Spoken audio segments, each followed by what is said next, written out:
We are certainly glad that you all are here tonight, and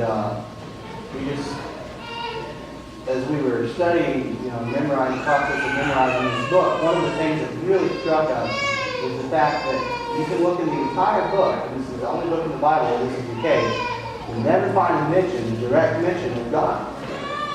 But as we begin to look through the book, it's immediately evident that you can see God and how He works in each of the characters. And especially through Esther, who in many ways is a symbol of Jesus, because she had to die to self and actually put herself in a situation where she could have easily been killed in order to save her people. And so we kind of designed it to where it would probably be most enjoyable for you if you just watched it. So we just encourage you to not worry too much about following along in your Bibles or anything. And just watch it and get caught up in the story. And there will be a pause of a couple of minutes in about the center of the story. And that's for dramatic effect, because it's going to represent a time period of about 3 days after the central part of the story. During that time, I just want you to sit there and think, what if that was you? What if you were Esther and you were having to make these decisions? So with that, let's go to the Lord in prayer. Lord, we thank you so much for the opportunity to read and study and memorize your word. I thank you so much for all the work and effort that's been represented by each one of the people here this weekend that have come to just share your word with us.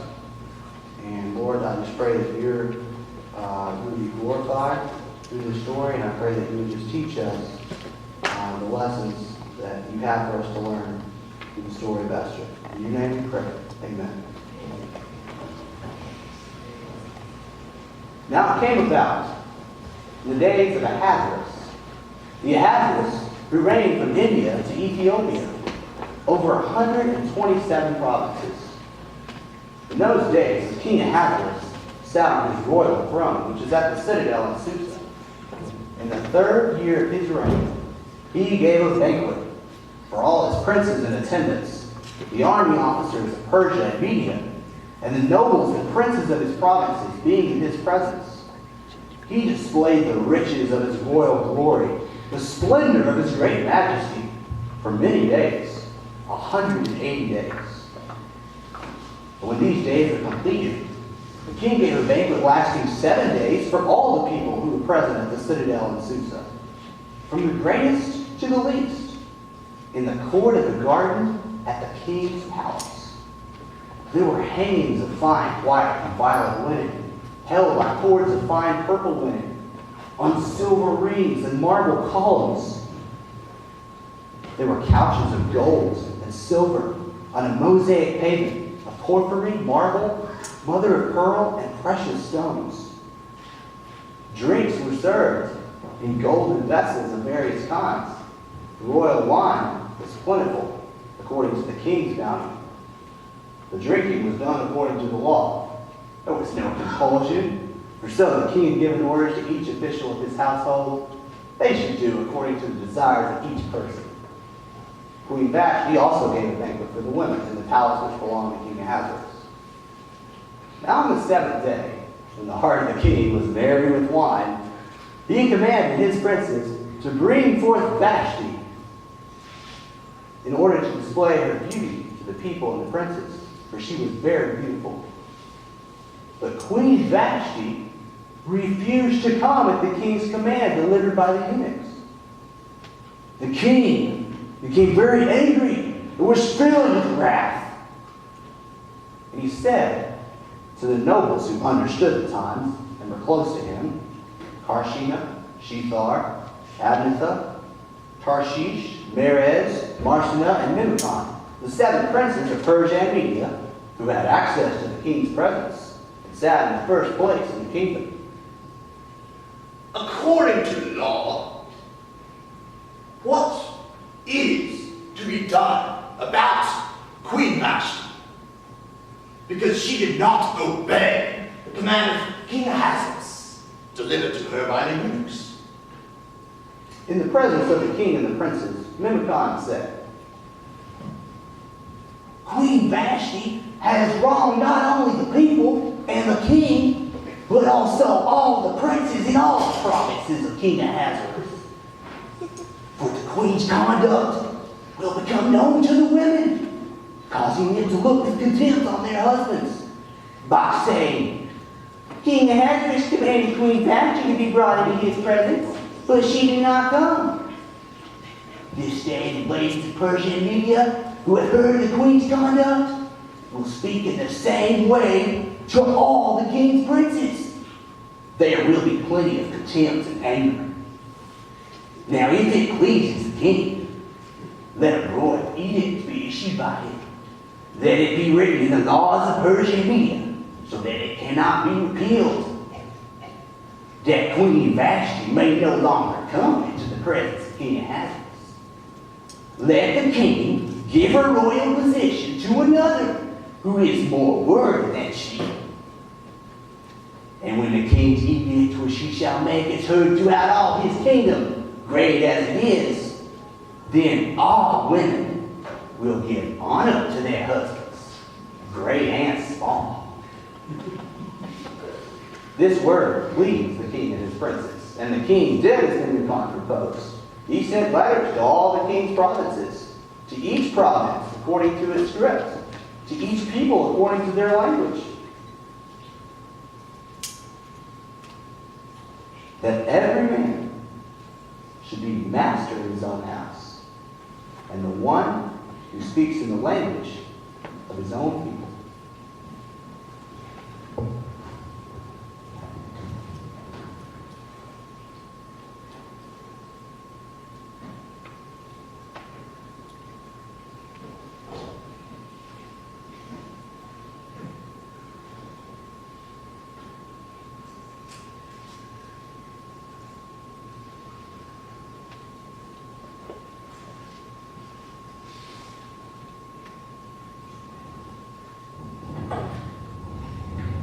After these events, when the anger of King Ahasuerus had subsided, he remembered Vashti and what she had done and what had been decreed against her.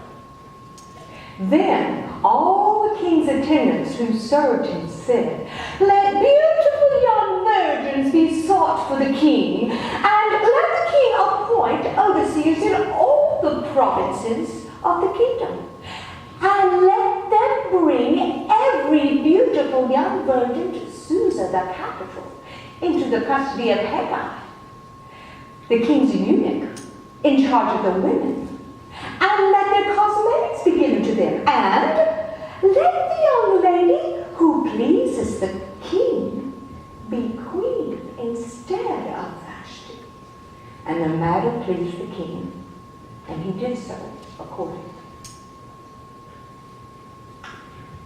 There was a Jew in Susa, the capital, whose name was Mordecai, son of Jair, son of Shimei, son of Kish, a Benjaminite, who had been exiled from Jerusalem with the captives who had been exiled when Jeconiah was king of Judah, whom Nebuchadnezzar, king of Babylon, had exiled.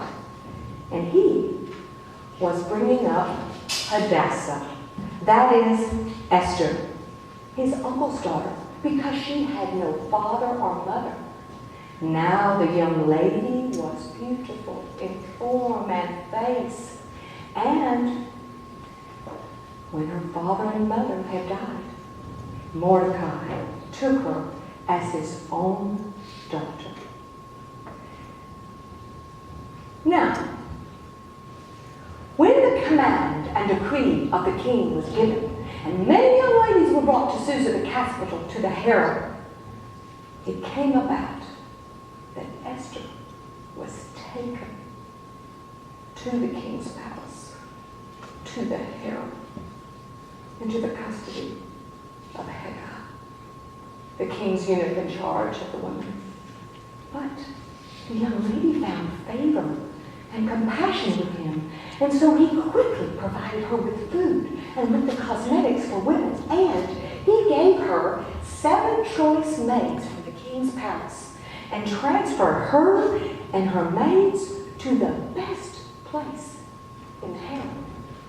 Esther did not make known her people or her kindred, for Mordecai had instructed her that she should not make them known.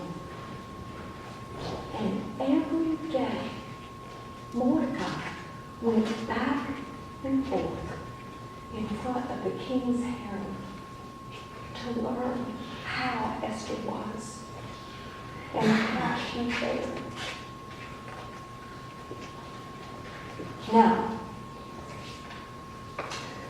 when the time came for each of the young women to go into the king, after the end of their 12 months, according to the regulation of the women, for the days of their beautification were as follows: 6 months with oil of myrrh, and 6 months with spices and the cosmetics for women. And the young ladies would go into the king in this way. Anything they desired would be given to them to take from the harem to the king's palace. In the evening, they would go into the king, and in the morning, they would return to the second harem, into the custody of Xerxes, the king's eunuch who was in charge of the concubines. They would not again return to the king unless the king delighted in them, and the king summoned them by name. Now, when the turn of Esther, the daughter of Abihail, the uncle of Mordecai, who had taken her as his own daughter, came to go into King Ahasuerus, she did not request anything except what Haggai, the king's eunuch, advised. And Esther found favor in the eyes of all who saw her. Thus Esther was taken to the king's palace, in the 10th month, which is the month Tebeth, in the 7th year of his reign. And the king loved Esther more than all the other women, and she found favor and kindness with him more than all the virgins, so that he set the royal crown upon her head and made her queen instead of Vashti. Now the king gave a great banquet, Esther's banquet, for all his princes and all his servants. And he made a great holiday in all the provinces, and he gave gifts to all the people out of the king's bounty. Now, when the virgins were gathered the second time, Mordecai was sitting at the king's gate. Esther had not yet made known her kindred or her people, even as Mordecai had told her. For Esther did what Mordecai told her, even as she had done while under his care. While Mordecai was sitting at the king's gate in those days, Bigthan and Teresh, 2 of the king's attendants from among those who guarded the door, became angry and sought to lay hands on King Ahasuerus. And the plot became known to Mordecai. And Mordecai told Queen Esther. And Esther informed the king in Mordecai's name. When the plot was investigated and found to be so, they were both hanged on the gallows. And it was written in the book of the Chronicles, in the presence of King Ahasuerus.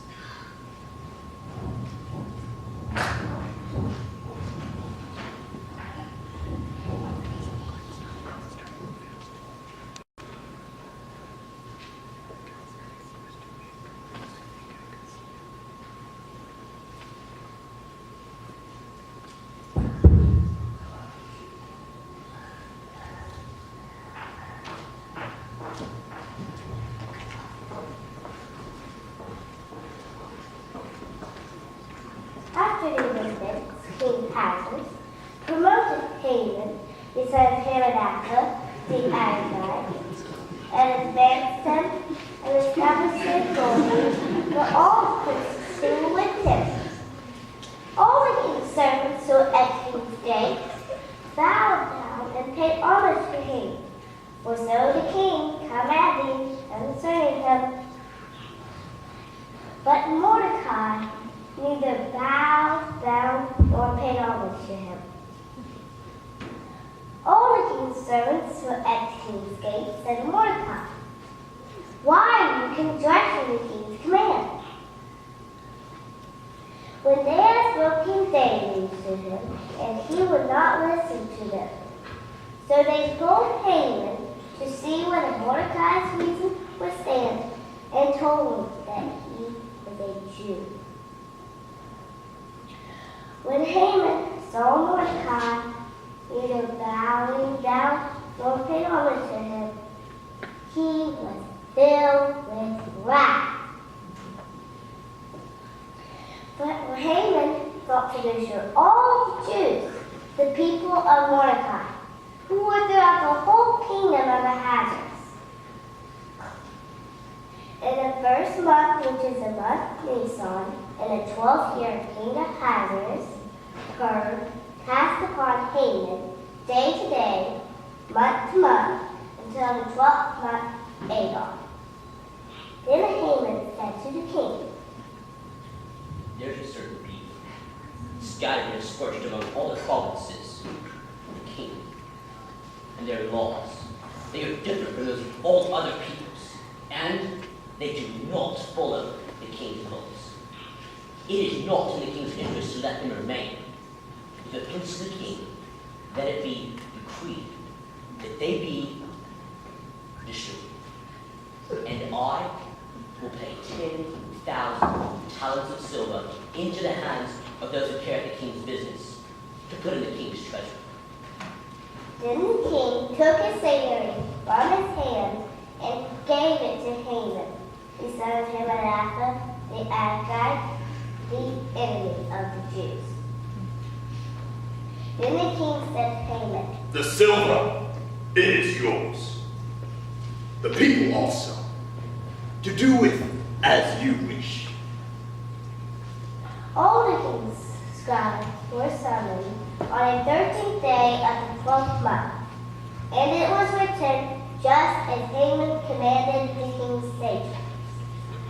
And to the governors of each province, and to the princesses of each people, a province of a script, and to the princesses of each people, being written in the name of King Ahasuerus and sealed with his signet ring. And letter was sent by courier to all the king's provinces to destroy, to kill, and to annihilate all the Jews, the people of Mordecai, both young and old, women and children, on one day, on the 13th day of the 12th month, which is the month Adar, and seize the possession of plunder. A copy of a edict being issued law in every province, being published to all the people, they should be ready for this day. And the courier went out, held by the king's command, while the decree was issued in Susa. While the king and Haman sat down to drink, the city of Susa was in confusion.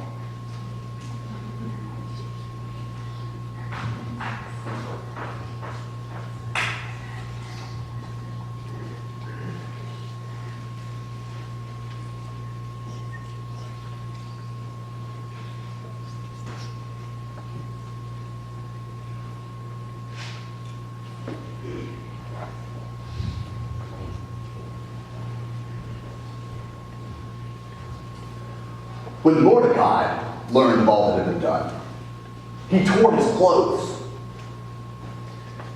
He put on sackcloth and ashes. He went out into the midst of the city and cried loudly and bitterly. He went as far as the king's gate, for no one was to enter the king's gate clothed in sackcloth. In each and every province where the command and the decree of the king went, there was great mourning among the Jews, with fasting, weeping, and wailing, and many lay on sackcloth and ashes. When Esther's eunuchs and her maidens came and told the queen writhed in great anguish. She sent garments to Mordecai to clothe him that he might remove the sackcloth from him, but he did not accept them. So the queen summoned half of the king's eunuchs, whom the king had appointed to attend her, and ordered him to go to Mordecai to find out what this was and why it was. So Hathach went out to Mordecai in the midst of the city square, in front of the king's gate, and Mordecai told him of all that had happened to him, and the exact amount of money that Haman had promised to pay the king's treasuries for the destruction of the Jews. He also gave him a copy of the text of the edict sent out from Susa for their destruction, that he might show it to Queen Esther, to inform her, and to order her to go into the king to implore his favor and to plead with him for her people. So Hathach came back and related Mordecai's words to Esther. And Esther spoke to Hathach and ordered him to reply to Mordecai. All the king's servants and the people of the king's provinces know that for any man or woman who comes to the king to the inner court who has not been summoned, there is but one law: they be put to death, unless the king hold out to him the golden scepter, that they may live. And I have not been summoned to come to the king for these 30 days. They then related Esther's words to Mordecai. And Mordecai told them to reply to Esther. Do not imagine that you, in the king's palace, will escape any more than all the Jews. For if you remain silent at this time, relief and deliverance will arise for the Jews from another place. But you and your father's house will perish. And who knows whether you have not attained royalty for such a time as this. They related Mordecai's words to Esther. And Esther told them to reply to Mordecai. Go, assemble all the Jews who are found in Susa, and fast from me. Do not eat or drink for 3 days, night or day. I and my maidens will also fast in the same way. And thus I will go into the king, which is not according to the law. And if I perish, I perish. So Mordecai went out and did all that Esther had commanded him.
Now it came about on the 3rd day, Esther put on her royal robes and stood in the inner court of the king's palace, in front of the king's rooms. And the king was sitting on his royal throne in the throne room, opposite the entrance of the palace. And it happened, when the king saw Esther the queen standing in the court, she obtained favor in his sight. And the king submitted to Esther the golden scepter which was in his hand. So Esther came near and put touch the top of his scepter. Then the king said, What is your petition, Queen Esther? And what is your request? For it will be done, even up to half of the kingdom. Then Esther said, If it please the king, may the king and Haman come to a banquet that I have prepared? Then the king said, Bring Haman quickly, that we may do as Esther desires. So the king and Haman came to the banquet which Esther had prepared. And as they drank their wine at the banquet, the king said, What is your petition? And what is your request? For it will be done, even up to half of the kingdom. Esther answered and said, My petition and my request is, if it please the king to grant my petition and to his request, may the king and Haman come to a banquet that I shall prepare, and tomorrow I will do as the king says. So Haman went out that day glad and pleased of the heart. But when he saw Mordecai at the king's gate, he was filled with anger against him. Haman controlled himself, however, went to his house and sent for all his friends and his wife Xerxes, and recounted to them the glory of his riches and the numbers of his sons. And in every instance where the king had magnified him over the princes and the servants of the king. Haman also said, Even the queen, let no one but me come to the banquet which she has prepared. And tomorrow, also I am invited by her with the king. Yet all this does not satisfy me. Every time I see Mordecai the Jew standing at the king's gate,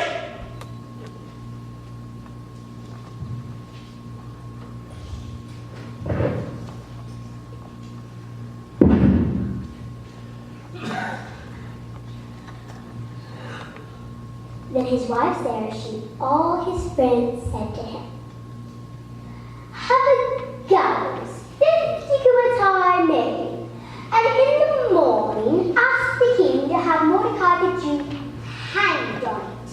Then go joyfully with the king to the banquet. The advice pleased him, so he had a gallows made.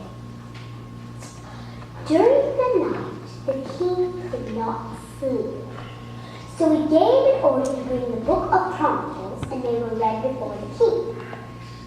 And it was found written what Mordecai had said concerning the king about Bigthan and Teresh, two of the king's youths who were doorkeepers that sought to lay hands on the king. Then the king said, What honor or dignity has been bestowed on Mordecai for this? Then his servant said to him, Nothing has been done for this man. Then the king said, Who is in the court? Now Haman had just entered the court and demanded to speak to the king about hanging Mordecai on the gallows which he had made. Then the servant said, Behold, Mordecai stands in the court. Haman stands in the court. Then the king said, Well, let him come in. So Haman came. Then the king said, What shall be done before the man whom the king delights to honor? Then Haman said to himself, who the king would like to honor more than me.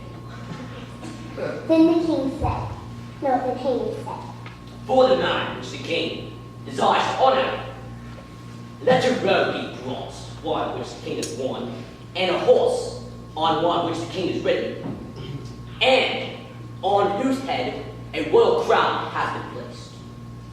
Then hand the robe and the horse over to one of the king's most noble princes, and let him array the man which the king as I shall honor through the city square, proclaiming before him that I shall be done for the man of the king, as I shall honor.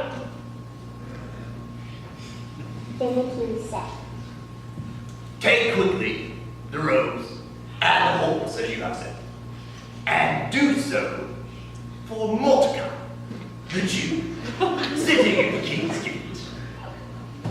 Do not fall short of anything, all that you have said. So Haman took the robe and the horse and arrayed Mordecai and led him on horseback through the city square and proclaimed before him, I shall be done for the man of the king, as I shall honor. Mordecai returned to the king's gate, but Haman hurried home with his face covered, mourning, and recounted to them the glory, and recounted to them what had happened to him. Then his wise men and his wife Xerxes said to him, If Mordecai, before whom you have begun to fall, is of Jewish origin, you shall surely not overcome him, but will surely fall before him. While they were still talking, the king's eunuchs arrived and hastily brought Haman to the banquet which Queen Esther had prepared.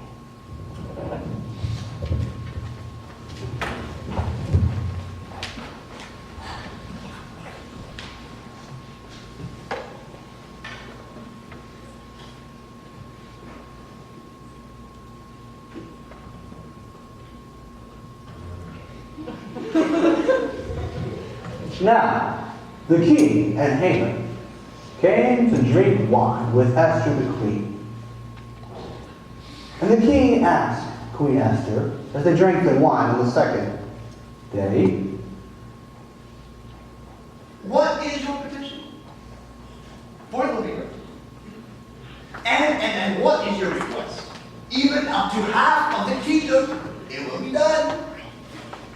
Then Queen Esther replied, If I have found favor in your sight, O king, and if it please the king, let my life be given me as my petition, and my people at my request.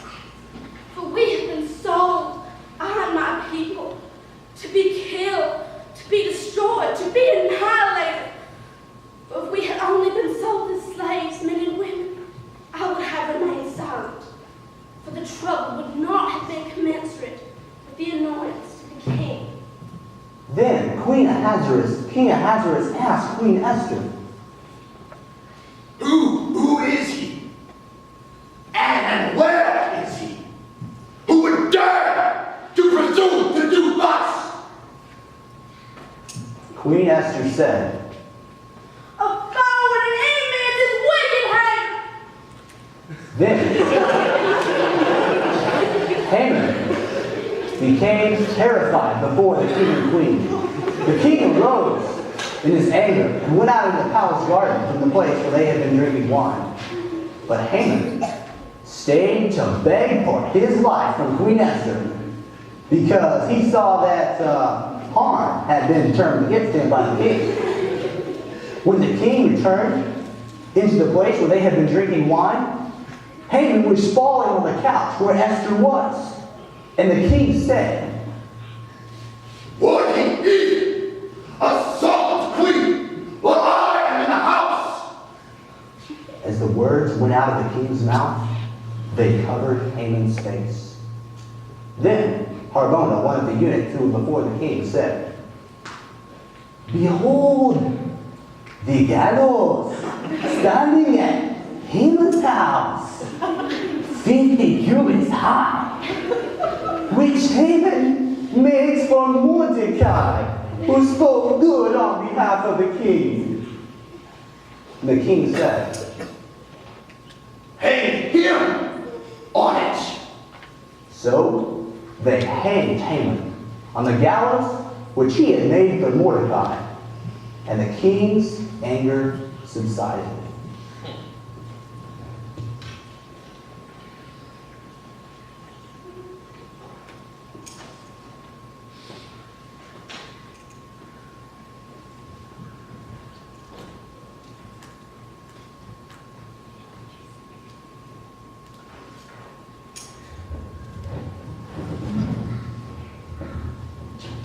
Then King Ahasuerus gave the house of Haman, the enemy of the Jews, to Queen Esther. And Mordecai came before the king because she had disclosed what he was to her. Then the king took off his signet ring, which he had taken from Haman, and gave it to Mordecai. And Esther set Mordecai over the house of Haman.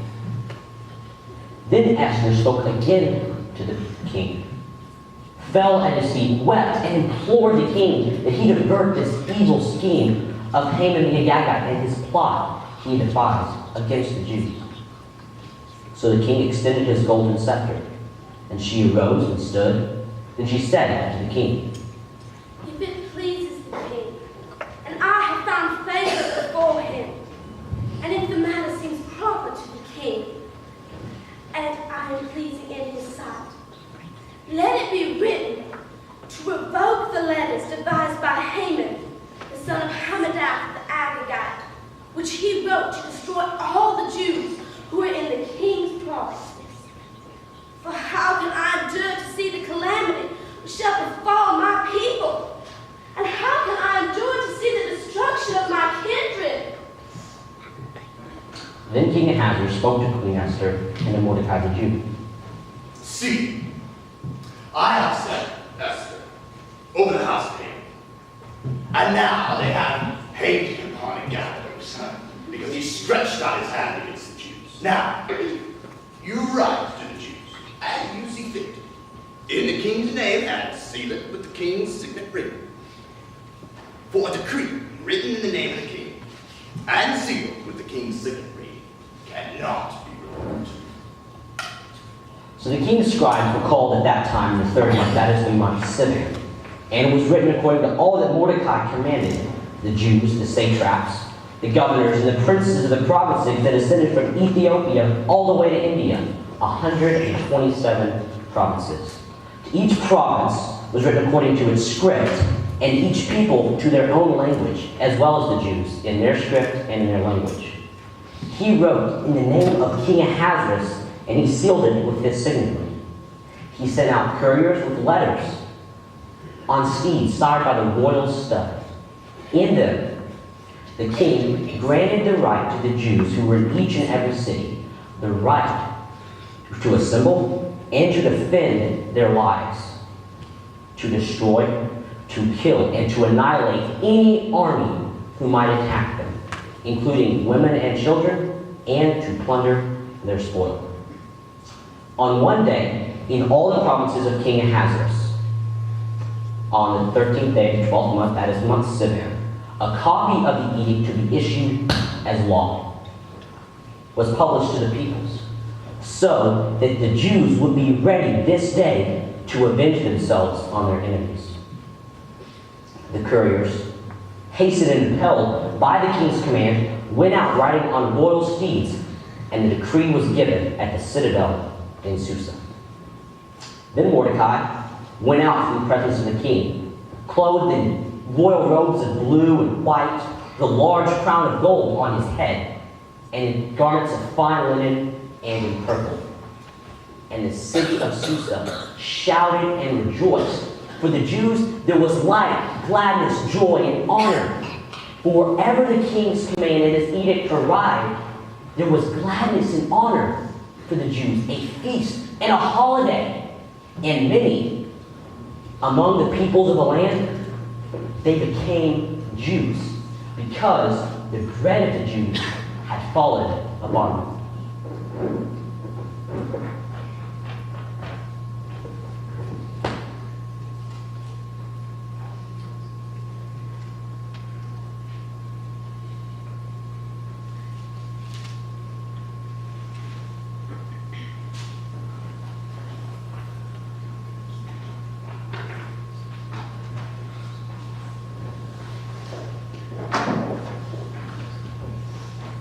Now, in the 12th month, that is the month Adar, on the 13th day, on the day when the enemies of the Jews hoped to gain mastery over them, it turned on the contrary, so that the Jews gained mastery over those who hated them. Now the Jews assembled in all their cities throughout all the provinces of King Ahasuerus, to lay hands on those who sought their harm. And no one could stand before them, for the dread of them had fallen on all the people. All the princes of the provinces, the satraps, and the governors, and even those who were doing the king's business, assisted the Jews, for the dread of Mordecai had fallen on all of them. Indeed, Mordecai was great in the king's house, and his fame spread throughout all the provinces. The man Mordecai became greater and greater. The Jews struck down their enemies with the sword, killing and destroying. They did what they pleased to those who hated them. Now at the citadel of Susa, the Jews killed and destroyed 500 men, and Harshandatha, Dalpha, Espata, Paratha, Eridatha, Parnashta, Erisai, Eridai, and Bezatha, the 10 sons of Haman, the son of Hadassah the Agagite, the enemy of the Jews. Now on that day, the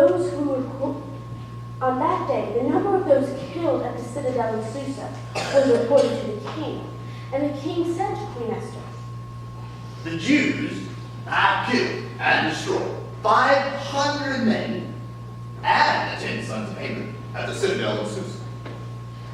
What then is your petition? For it will be done. And what is your further request? For it will be granted. Then Queen Esther said, Let tomorrow also be granted to the Jews who are in Susa, to do according to the edict of today, and let Haman's 10 sons be hanged on the gallows. So the king commanded that it should be done so. And an edict was issued in Susa, and Haman's 10 sons were hanged on the gallows. Now the Jews who were in Susa assembled on the 14th day of the month Adar, and killed 300 men in Susa. And the rest of the Jews who were in the king's provinces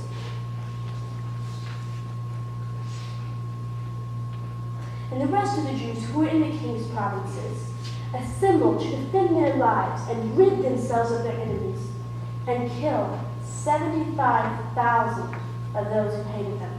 But they did not lay their hands on the plunder. This was done on the 13th day of the month Adar, and on the 14th day they rested and made it a day of feasting and rejoicing. But the Jews who were in Susa assembled on the 13th and the 14th day of the month Adar, and they made the 15th day a day of feasting and rejoicing. Therefore, the Jews of the rural areas who live in the rural towns make the 14th day of the month Adar a day of feasting and rejoicing, and for sending portions of food to one another. Then Mordecai recorded these events, and he sent letters to all the Jews in all the provinces of King Ahasuerus, both near and far, obliging them to celebrate the 14th and the 15th day of the same month. Because on those days, the Jews rid themselves of their enemies, and it was a month that turned them from sorrow into gladness, and from mourning into a holiday, for feasting and rejoicing, and for sending portions of food to one another, and gifts to the poor.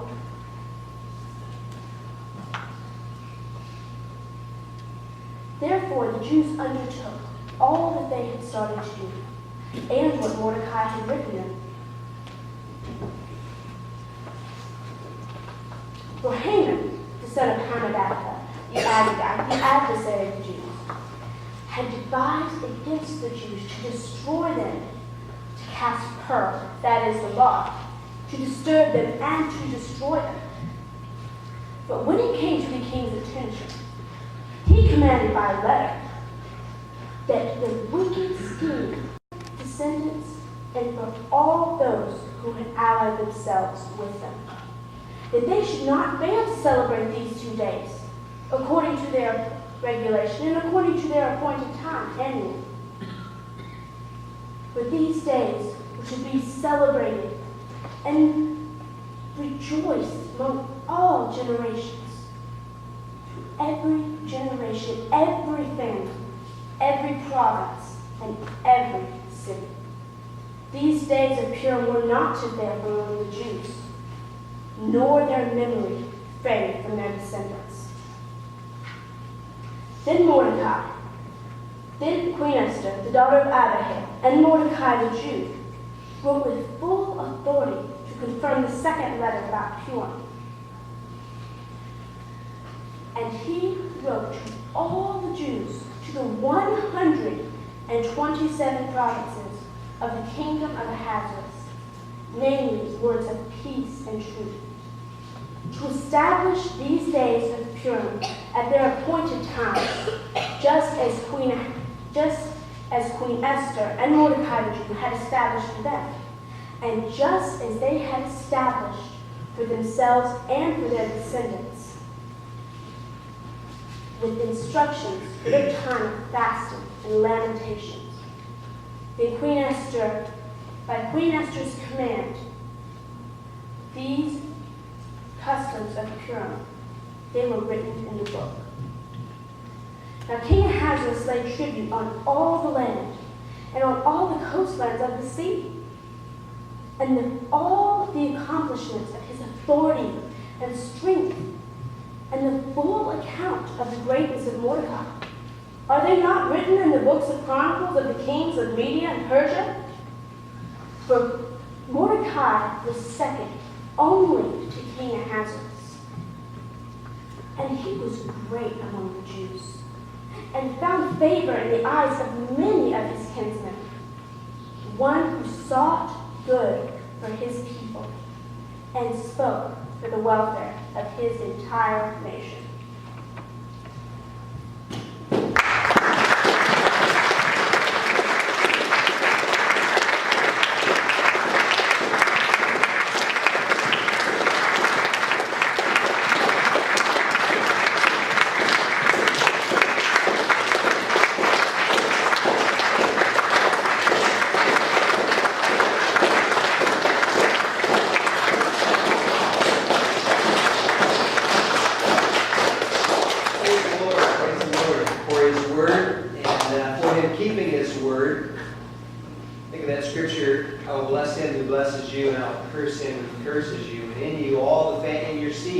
All the families of the earth shall be blessed.